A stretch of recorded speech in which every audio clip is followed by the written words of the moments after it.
যাকাত সম্পর্কে রমজানের মধ্যে আলোচনার উদ্দেশ্য হলো যাকাত দেওয়াটা, যাকাতের হিসাবটা চাঁদের মাসের সাথে জড়িত। আর রমজান মাস যেহেতু রহমত বরকতের মাস, এক দিলে 70 পাওয়া যায়। নফল কাজ করলে ফরজের সমান, একটা ফরজ আদায় করলে 70টা ফরজ আদায়ের সমান। এই জন্য রমজান মাসে যদি যাকাতটা আদায় করে দেওয়া যায় তাহলে সওয়াব বেশি না কম? বেশি। যাদের উপর যাকাত ফরজ তারা যাতে রমজানে যাকাতটা দিতে পারেন, এই উদ্দেশ্যে রমজানের মধ্যে যাকাতের আলোচনাটা সংক্ষিপ্ত আকারে করব ইনশাআল্লাহ। আল্লাহ পাক রব্বুল আলামিন পবিত্র কালামুল্লাহর প্রায় 82 জায়গার মধ্যে নামাজের কথা বলছেন। কত জায়গাত?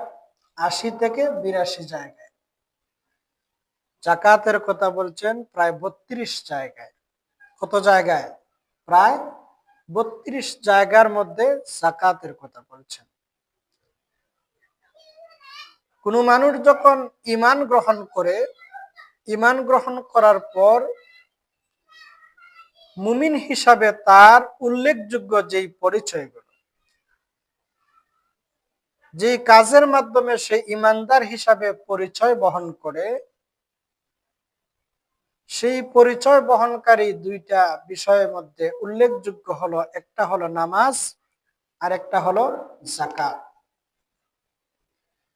আল্লাহ রাসূল সাল্লাল্লাহু আলাইহি ওয়াসাল্লাম সাহাবায়ে কেরামকে জিহাদের ময়দানে পাঠাইছেন, বিভিন্ন দেশে প্রতিনিধি বানাইয়া।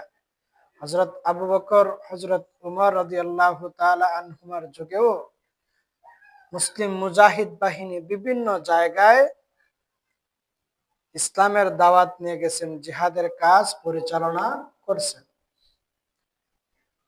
তো মুজাহিদ বাহিনীকে নির্দেশ দেওয়া হয়েছে যারা কালেমা পড়ে, নামাজ কালেমা বিশ্বাস করে, নামাজ পড়ে, যাকাত দেয়, তাদের বিরুদ্ধে কি করবা না? যুদ্ধ করবা না, কারণ তারা মুমিন হিসেবে গণ্য। আর যারা নামাজ নাই, যাকাত নাই, এরা মুখে কালমা পড়লেও প্রকৃতার্থে তারা কিনা মুমিন নয়। কালেমা তো হিন্দু বেটায় পড়তে পারে, কিন্তু কালেমা শুধু পড়া না, কালেমারে ধারণ করা, বিশ্বাস রাখা, কালেমাকে নিজের মধ্যে ধারণ করতে হবে। ধারণ করলেই মুমিন হওয়া যায়। মুখে পড়লেন, মুখে পড়া প্রয়োজন, কিন্তু মুখে পইরা যদি ধারণ না করেন তাহলে প্রকৃত মুমিন হতে পারবেন না। হযরত আবু বকর রাদিয়াল্লাহু তাআলা আনহুর জামানায় রাসূল করিম সাল্লাল্লাহু আলাইহি সাল্লাম যখন দুনিয়া ছেড়ে চলে গেলেন, ইন্তেকাল করলেন, তখন কিছু মুনাফিক মার্কা মুসলমান, নামে মুসলমান, প্রকৃতার্থে তারা মুনাফিক, তারা যাকাত দেওয়া অস্বীকার শুরু করলো, যাকাত দিবে না। হযরত আবু বকর সিদ্দিক রাদিয়াল্লাহু তাআলা আনহু নরম দিলের মানুষ, সফট সোল, নরম দিলের মানুষ, তারপরেও তিনি এই যাকাত অস্বীকারীর বিরুদ্ধে যুদ্ধের ঘোষণা করেন এবং মুজাহিদ বাহিনীকে যুদ্ধের জন্য পাঠান। জোরে বলেন সুবহানাল্লাহ। এই জন্য মুহতারাম হাজিরিন, এলাকার মধ্যে যারা আছেন, আমার আলোচনা যারা শুনতেছেন, অনেকে হয়তো আমাদের সম্পদ আছে, যাকাত দিচ্ছি না, ওনাদের কাছে আমার আলোচনা একটু তিক্ত লাগতে পারে। এই জন্য আমি মেহেরবানি করজোরে আবেদন করব যাতে আমার প্রতি কোনো রাগ পোষণ না করেন, বুঝার চেষ্টা করেন, বুঝেন, কারণ এটা আল্লাহ পাক রব্বুল আলামিনের অন্যতম একটা ফরজ কাজ, হুকুম। পালন না করলে আল্লাহর দরবারে পাকড়াও হতে হবে।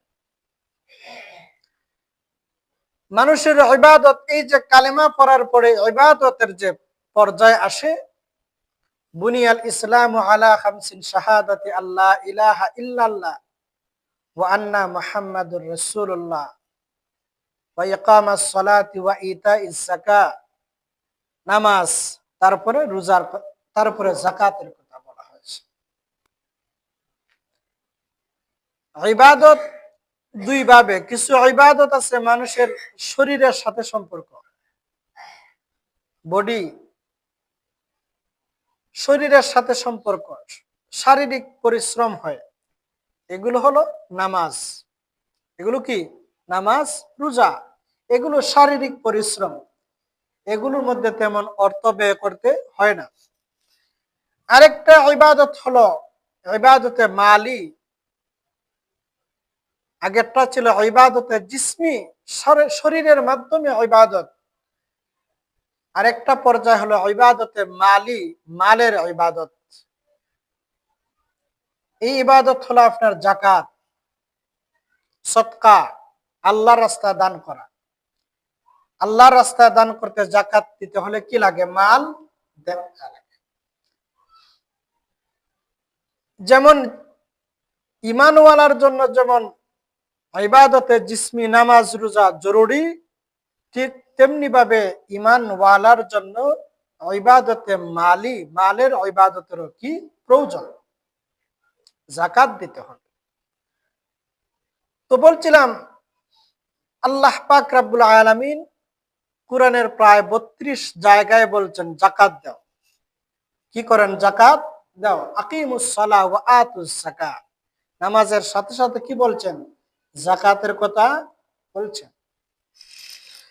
কিন্তু দুঃখের বিষয় হলো, আমরা নামাজ তো কম বেশ পড়িলাই, কিন্তু যাকাত দেওয়াটা বড় কঠিন মনে হয়, কষ্ট লাগে। আমি একবার অনেক আগে ছাত্র জামানায় মৌলভীবাজার এক মসজিদের খতিব, ইমাম ও খতিব ছিলাম, কি শুধু রমজান মাসে। তো আমি রমজানে এই যাকাতের আলোচনা করছি। আমি তো আর জানি না ওই এলাকাত কি, নতুন মানুষ।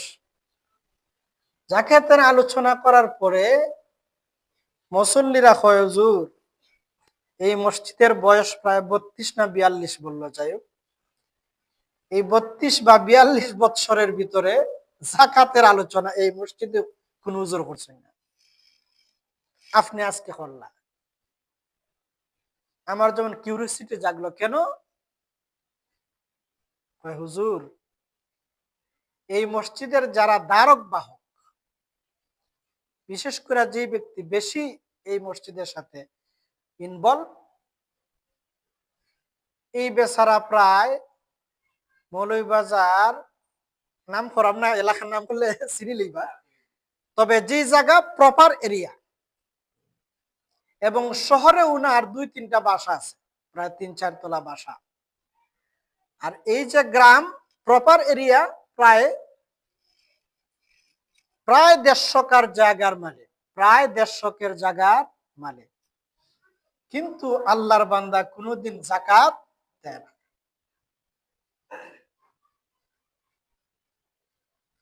আমি তো আশ্চর্য হইলাম।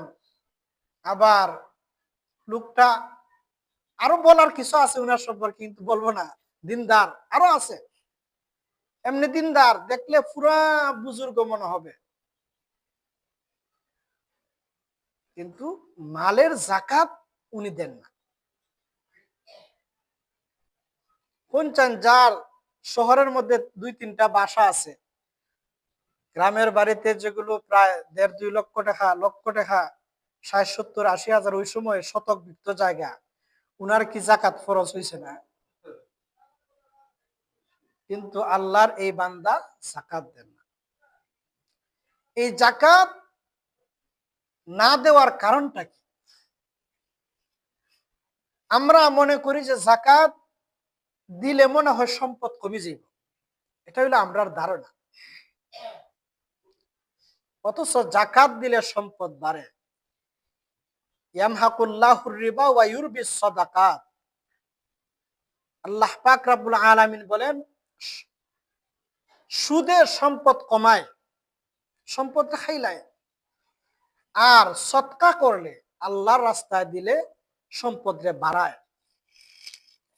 যাকাত শব্দের আবিধানিক কয়েকটা অর্থ আছে, এর মধ্যে উল্লেখযোগ্য দুইটা। একটা হলো পবিত্র করা, কি করা? পবিত্র করা। আর একটা হলো বৃদ্ধি করা। আপনি যখন মালের যাকাত দিবেন, তখন আপনার মালের মধ্যে যে কিছু ময়লা আবর্জনা আছে, এইগুলা কি হয়ে যায়? যাকাত দিলে মাল পবিত্র হয়। কি হয়? মাল পবিত্র হয়। আর যাকাতের আরেক অর্থ হলো বৃদ্ধি পাওয়া। আপনি যখন আল্লাহর বিধান মতো যাকাত দিবেন, তখন আপনার মাল অটোমেটিকলি বৃদ্ধি পাবে। এই জন্য যাকাত শব্দটাকে যাকাত বলা হয়। তো আমরা যাকাত দেই না কেন? তার অন্যতম কারণ হলো মালের মহব্বত। কিসের মহব্বত? মালের মহব্বত। মনে করি যে আমরা যাকাত দিলে মনে হয় মাল কমে যাবে, কিন্তু প্রকৃত অর্থে যাকাত দিলে মাল কমবে না, মাল বাড়বে। যাকাত না দেওয়ার আরেকটা কারণ হলো, আমরা মনে করি যে মালের মালিক মনে হয় আমরা, মালের মালিক আমরা, কিন্তু আমরা মালের মালিক নয়। আল্লাহ পাক রব্বুল আলামিন কুরআনের বিভিন্ন জায়গায় বলছেন, আমি আল্লাহ তোমাদেরকে যে সম্পদ দিছি, এই সম্পদ থেকে ব্যয় করো। কুরআনের প্রায় জায়গা, যত জায়গাত ব্যয় করার কথা বলছেন, প্রায় জায়গাতেই বলছেন আমি আল্লাহ যে সম্পদ তোমাদেরকে দিছি তা থেকে ব্যয় করো। এর দ্বারা বোঝা যায় সম্পদের মালিক আমরা না, সম্পদের মালিক কে? আসল মালিক আল্লাহ। আমরা হলাম বুক দখলের মালিক। এই কথা আমি আর অনেক দিন বলছি। আমরা হলাম বুক দখলের মালিক, তাসাররুফ করার মালিক। আমরা প্রকৃত মালিক নয়, প্রকৃত মালিক হলেন আল্লাহ। এখন মনে করেন একজন কর্মচারী, আপনি দোকানের মালিক বা আপনি কোম্পানির মালিক। এখন কোম্পানির মালিক তার ম্যানেজারকে টাকা দিছে 2 লক্ষ 3 লক্ষ টাকা, যে এই টাকা কর্মচারীদেরকে বেতন দেয়া দাও। কোনচান ম্যানেজার কি এই টাকা থেকে কর্মচারীদেরকে বেতন দিতে কোনো কুণ্ঠাবোধ করব? কোনো মনের মধ্যে দ্বিধা রাখবে না, দেয়া দিবে। যেটা তো আমার, আমি এটার মালিক না, মালিক হলো কোম্পানির মালিক। আমি শুধু টাকা বন্টন করে দেওয়ার অধিকার আমাকে দিছে, সে কর্মচারীদের বেতন দেয়া দিবে। ঠিক তেমনি ভাবে আমরা হলাম এই জমিনের মধ্যে মাল নাড়াচাড়া করার, তাসাররুফ করার, বুক দখল করার মালিক। প্রকৃত মালিককে? আল্লাহ। প্রকৃত মালিক হলেন আল্লাহ। এই জন্যে এই বিষয়গুলা খেয়াল রাখতে হবে যে এই মালের মালিক আমরা না, মালের মালিক আল্লাহ। 2 নাম্বার হলো মাল দিলে মাল বাড়ে, মাল কমে না। আরেকটা কথা বলি, আমি আরেকদিনও বলছি, আপনি সন্তানের জন্য সম্পদ রেখে গেলেন, যাকাত দিলেন না, সদকা করলেন না, সম্পদরে জমা করে রাইখা গেলেন সন্তানের জন্য। এই সম্পদ দ্বারা যে আপনার সন্তান উপকৃত হবে এমন কোনো গ্যারান্টি আছে? গ্যারান্টি নেই। এই সম্পদের দ্বারা সন্তান উপকৃত হতেও পারে, নাও হতে পারে। তবে এটা নিশ্চিত যে আপনি যদি সম্পদের যাকাত না দিয়ে মারা যান, তাহলে আপনাকে যে শাস্তি ভোগ করতে হবে এটা নিশ্চিত। কথা বুঝাইতে পারলাম? আপনি সম্পদের যাকাত দিচ্ছেন না, গুনাহ করছেন, এটার জন্য শাস্তি হবে, এটা নিশ্চিত। কিন্তু সম্পদের যাকাত না দিয়ে সম্পদ জমা করে সন্তানের জন্য রাখলেন, সন্তান এটার দ্বারা উপকৃত হবে কিনা এটা নিশ্চিত নয়। হ্যাঁ, তবে আশা করা যায় যদি আল্লাহর বিধিবিধান মেনে যাকাত আদায় করেন, তাহলে এর উসিলায় আল্লাহ হয়তো এই সম্পদের দ্বারা আপনার সন্তানদের ভালো করতে পারেন, উপকৃত হতে পারে। জুড়ে বলেন ঠিক।